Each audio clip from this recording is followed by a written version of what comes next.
The day the treaty was signed, the grand hall of the Union Citadel shone with silver light. Representatives from dozens of worlds stood shoulder to shoulder, yet all attention centered on two figures at the heart of the gathering. One was Lena, daughter of the High Council of her people. Tall, proud, armored in the soft sheen of her culture's ceremonial weave. The other was a human named Ral, dressed in the simple formal coat of his species. Where Lena carried the weight of her lineage, Ral carried the quiet determination that had come to define his kind. They stood not as strangers, but as partners in a bond meant to end conflict between their civilizations. Lena had agreed to the union because her council insisted the treaty needed a living symbol, and because humans had gained a reputation for unexpected loyalty and mysterious strength. Ral had agreed for reasons he never boasted about.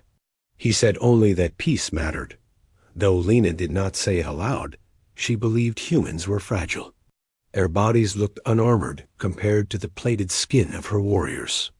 Their world, bright and green, seemed gentle next to the harsh stormlands she had grown upon. She respected their spirit, but assumed their limits. Ral never corrected her assumptions. He only smiled with a calmness that puzzled her. Their life together began on the floating city of Viren, a hub between their two worlds. Lena brought discipline and precision to their shared routine. Ral brought warmth mixed with thoughtful silence. He spent long hours studying star charts and old war records, claiming it made him feel prepared for anything. Lena found his careful nature endearing, though she could not imagine a situation where he would need such preparation. The war, after all, was over. That was the point of their alliance. In the months that followed, Lena learned small things about him. He moved with a steadiness that suggested training, but he never demonstrated it. His hands bore old scars, yet he never spoke of past battles. He could listen for hours, absorbing every detail of her stories about growing up among warrior scholars. She sometimes wondered if humans felt fear differently than her kind. They lacked the sensory frills that signaled danger. When she asked Ral about this, he simply said that humans had instincts shaped by surviving a fierce world. Lena thought he exaggerated. Earth looked peaceful in the images she had seen. Their calm life shattered on the morning. The alarm sounded across Viren. The sky split with red lines as unknown ships descended. Lena rushed to the window and recognized the markings instantly. They belonged to a rogue war clan from the Outer Belts, long known for rejecting treaties. Their leader, a brutal warlord named Crete, had once fought against Lena's people. He had lost much to them and refused to accept the peace. His clan sought to break the treaty by striking where symbols of unity lived. Lena, as the daughter of the High Council, was a prime target. Lena turned to Ral, expecting panic. Instead, she found him calm. He observed the sky with a steady gaze. When she urged him to hide, he shook his head slowly. He asked her to gather whatever troops were stationed nearby, but warned that the attack looked heavier than a simple raid. Lena's pride swelled at his attempt to protect her, yet she still believed humans were not built for battle. She promised to return quickly and dashed out to rally the guards. The invasion was swift. Enemy dropships pierced the city platforms. Towering warriors surrounded the halls. Lena led the defense with precision, but the attackers were too many. Within the first hour, the outer platforms fell. Lena fought her way back toward her home, fearing for Ra. Even though she believed he would not hold ground for long, she refused to abandon him. He was her partner. He was the symbol of peace her people trusted. Her heart tightened with every step as she imagined him cornered or wounded. When she reached the inner corridor of their residence, she expected chaos. Instead, she heard something strange. Silence.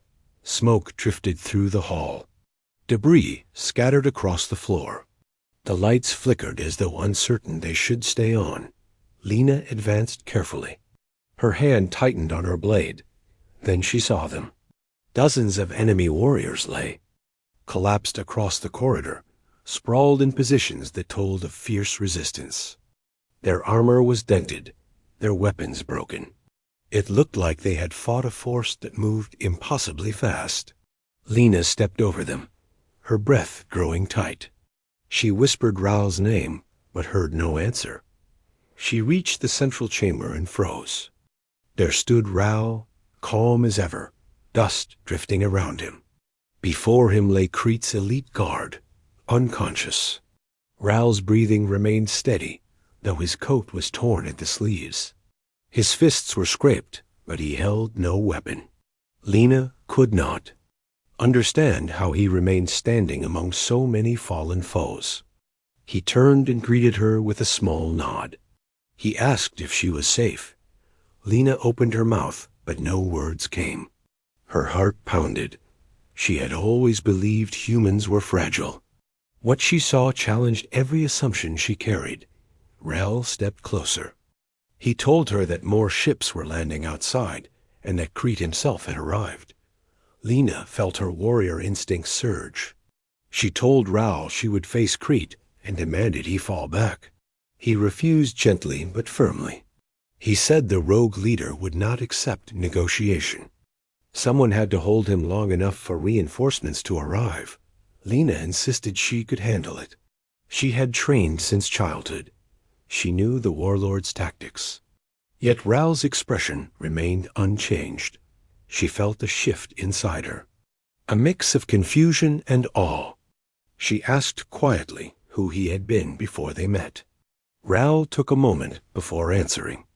He said he was once part of a unit on Earth, trained to endure harsh environments and survive impossible odds.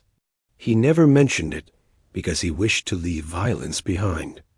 But he also said that peace required those willing to stand between danger and the ones they cared for.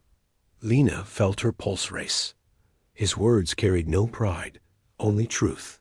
She realized the scars on his hands were not simple marks. They were memories of battles he never spoke of. She asked if humans all possessed this strength. Raoul replied that humans were shaped by resilience more than anything. When pushed, they fought with everything they had. Sometimes that was enough to surprise even themselves. Before Lena could respond, the chamber doors trembled. Crete entered, towering and armored in plated steel. His voice rumbled with fury as he demanded Lena surrender and renounce the treaty. Lena drew her blade. Raoul stepped beside her. Crete laughed and mocked the idea of a human standing in his way. He claimed Raoul would fall within a breath. Raoul did not answer. He shifted his stance subtly. Lena recognized emotion as preparation. She felt torn between pride and fear. The warlord raised his massive blade and charged. The impact never came the way Crete expected. Raoul moved like a streak of light, faster than Lena had ever seen him move. He closed the distance, struck with precision, and redirected the warlord's blow. A clash shook the chamber. Crete staggered back. Raoul pressed forward. Lena watched, in disbelief as the human unleashed strength she had not imagined. Every motion born from training he had hidden. Every strike delivered with purpose. Crete roared and fought back with savage force. Raoul did not falter. Lena joined the fight, matching Raoul's pace. Together, they formed a rhythm that disoriented the warlord. Raoul blocked heavy blows. Lena countered with swift strikes. Crete found himself pressured from both sides. For the first time she saw fear spark in the warlord's eyes. The battle stretched across the chamber. Sparks flew where weapons met. Pillars cracked. The floor shook. At one moment, Crete grabbed Raoul by the arm and hurled him across the hall. Lena's heart seized, but Raoul rose again, steady. He charged back with a determination that burned brighter than the chamber flames. Lena realized then why humans frightened some species. Not because they were the strongest, but because they refused to break. When the opening came, it was Raoul who seized it.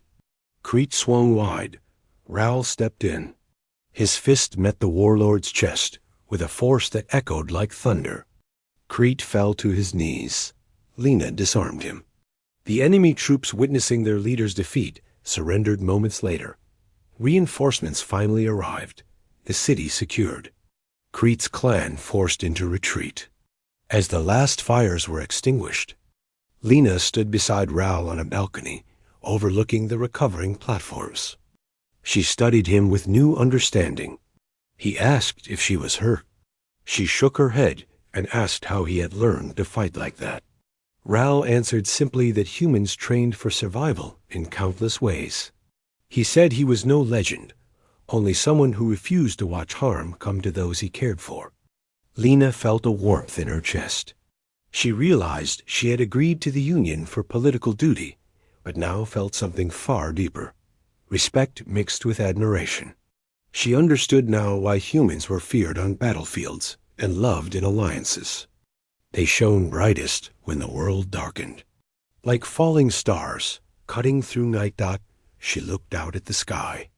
The peace they had built now felt stronger than before, not because she had married for diplomacy, but because she had witnessed the heart of a human who fought not for glory, but for hope. Raoul stood beside her, silent as always. Yet the silence felt different now. It carried the weight of truth and the promise of a future shaped by more than treaties. Lena no longer saw him as fragile.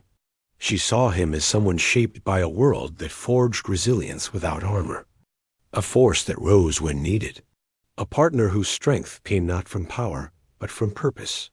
Together they walked back into the city to rebuild what had been they.